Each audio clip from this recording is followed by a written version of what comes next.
Tonight we are looking at a Glen Scotia 12-year-old classic Campbelltown malt, 46% ABV, natural color, non-chill filtered, ticking all the right boxes. And of course, if you go back in history, well, my short history here on YouTube, in the beginning I was a big Glen Scotia fan. I reviewed so many of them, was never really disappointed, but when the world opened up for me, I found a couple of great online whiskey shops here in Belgium. And of course, that started the beginning of broadening the horizon and finding all these lovely whiskies coming from South Africa, where the choices were not really, well, it was not great. Blended Scotch whiskey was the whiskey that you would buy in general in South Africa, and when you get a single malt, well, I never had that opportunity, or I did not have the deep pockets to buy some of them, taking the rand versus the US dollar or the pound or the euro into account. So it was quite happy when I saw this new release from Glen Scotia, and saw an opportunity to giving it, well, go back and go down memory lane and to see if it's still okay, is it still better, is it still the best. Well, we will see. Now, I did pour it some time ago. It is a sample bottle, 50 milliliters, 5 centiliters, so quite a generous one. I paid €7.50 for the sample, and I must say it is, well, it's fantastic to try something before you buy it. €47 I will pay for the full bottle with delivery of €10, which is a little bit of a rip-off in my opinion, but that is what you are going to pay for the delivery fees here. Or if you can go to a shop, I'm sure you will save quite a lot of money. See, in the UK, we're talking €45 for a bottle, so not really a big difference between us and the UK. Ever since breakfast, I'm screwed. I cannot buy anything from them anymore. The duties and taxes here in Belgium is just crazy. So I did pour it some time ago.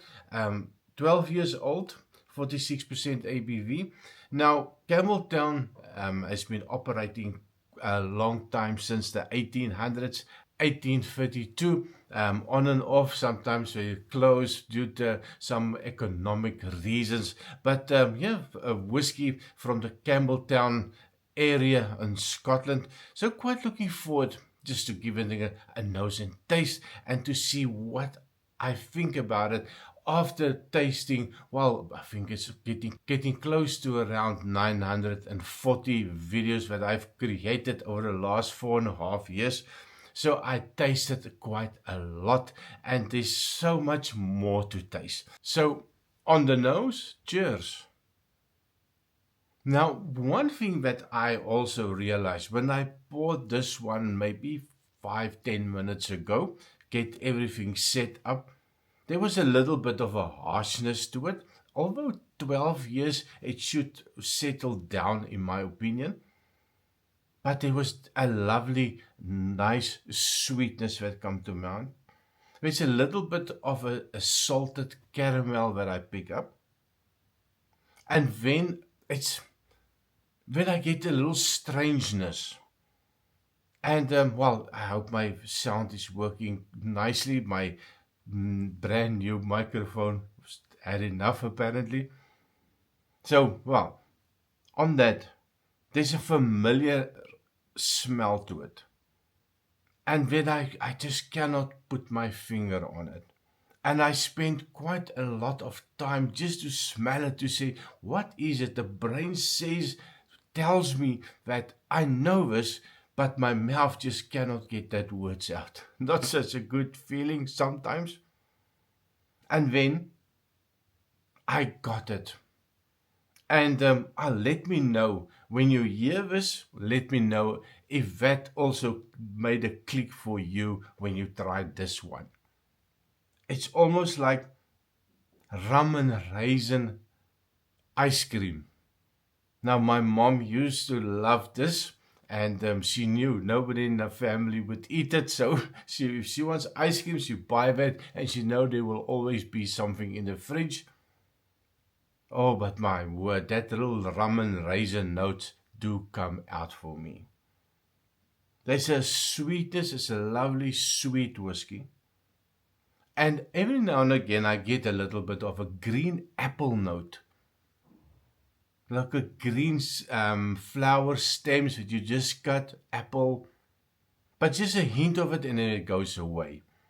Quite a lot of vanilla, a little bit of an oak note that comes in. And then after spending a little bit of time, you get a hint of that Glen Scotia note peeking through, that typical Glen Scotia little salty sea air note that comes in and brings me that caramel, salted caramel note that just brings that strangeness to it, to the whiskey. So nose-wise, I do like it. 46, I can even do a little bit of an agitation. I can stick the nose in, and there's a calmness that comes in. There's definitely, it mellows out nicely after opening the bottle. So definitely a nice one on the nose. On the taste, cheers.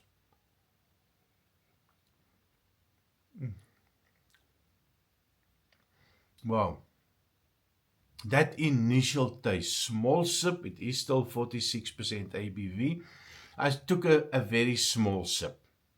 And the first thing that comes to me is it's a thick, it's oily, it's viscous, it covers the mouth, and the sweetness is there, and it's lovely, a little toffee note that comes in, and then all of a sudden you reach the peak of that sweetness, and then it just goes downhill fast into a bitter note, a little espresso note, a little bit of a oakiness that comes in, and it just distracts a little bit on the initial taste. So a roller coaster, definitely. One more try.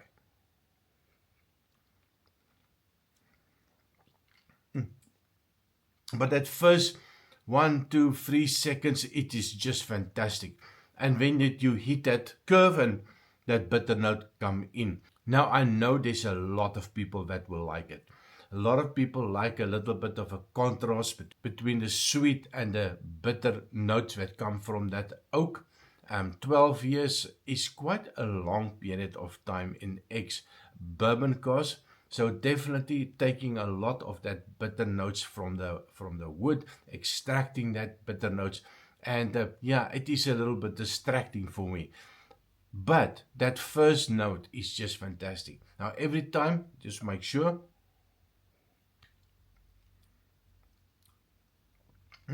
But it is lovely.